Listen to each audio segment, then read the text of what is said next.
guys, nandito tayo ngayon sa Quezon City Memorial Circle. Makikita natin wala ganong namamasyal dahil sa new normal. Pinagbabawal kasi ang papasok dito kung wala man lang kayong kailangan.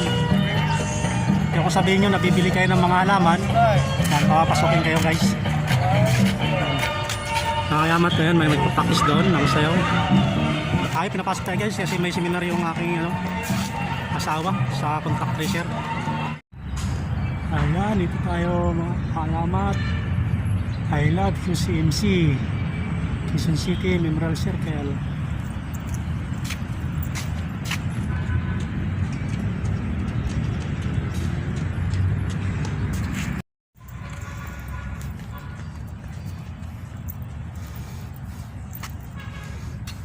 Ang mga bahay, mga kayamat.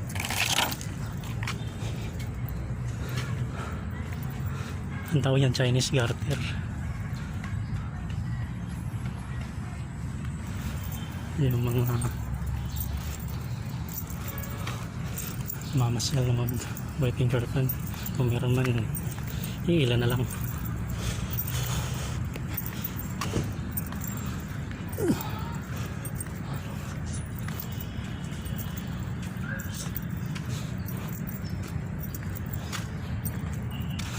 Tumbang piso.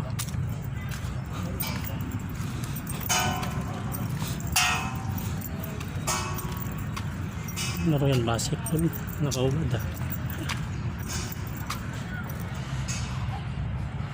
Alawan ng buko, mga kayamat.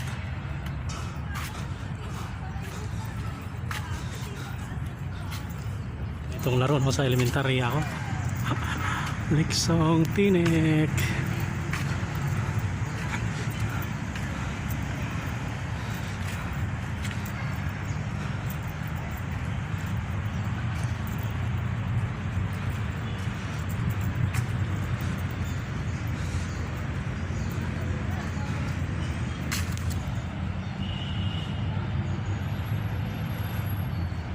Parang kampanaryo. Ang mga upuang yan halos walang bakante yan kapag normal.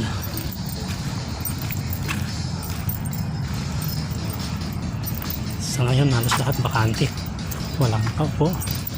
Yung palaruan ng mga bata naka-standby na. May naglaro pa na bata. Pero kapag marami, pinagbabawal na rin yan. Yan o. Minsan na rin laro yung anak ko rito.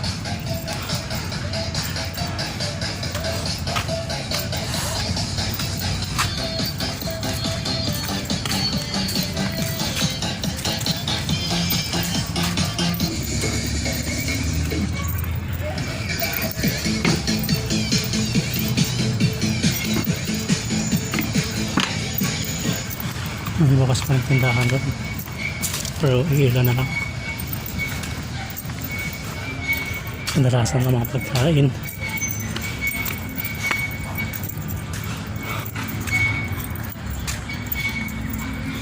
Dito yung tubig.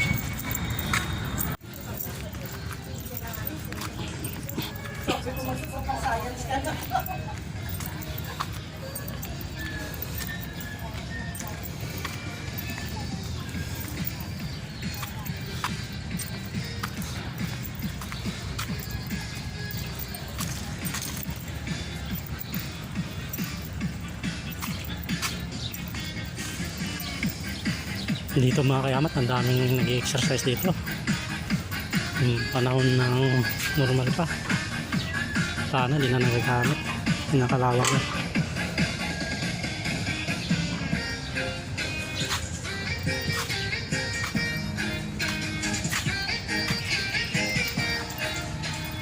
Ikot na lang tayo guys.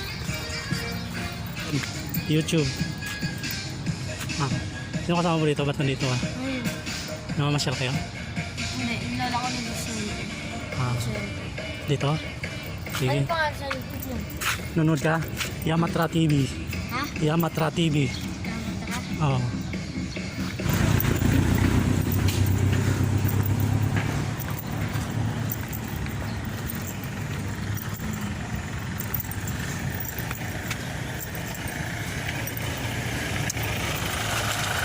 Balik tayo dito mga kayamat.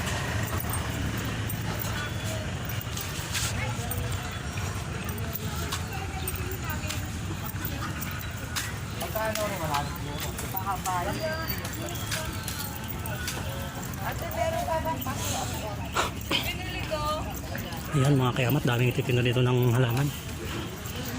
Yung mga mahilig sa halaman, pwede kayong bumili rito. Napakaganda ng mga halaman.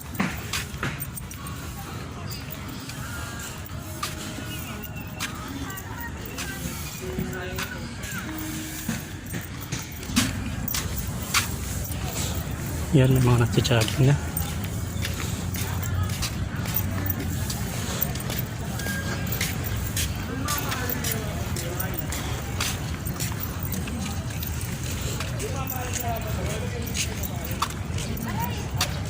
Dati-rati mga kayamat, ang daming nagja-jogging dito.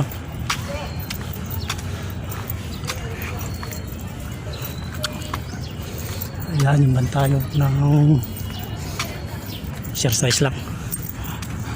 Medyo galing tayo sa sakit kaya kailangan magpalakas.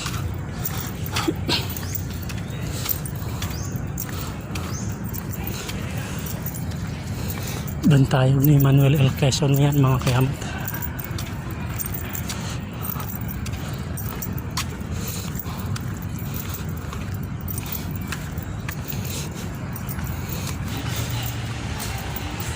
Yung lugar na yan, daming tao dyan. Sa ngayon, wala nang tao. May mga nagtitinda pa rin dito kasi meron pa rin mga tao namang papasok kasi yung mga karamihan sa mga empleyado ng gobyerno dito nagsisiminar, nagaganap. Kaya hindi pa rin nawala ng customer.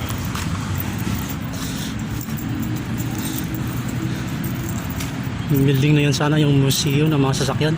Yung mga sasakyan ng mga dating presidente Emilio Aguinaldo meron dyan pero sarado, hindi tayo makapasok kaya dadaan naman tayo.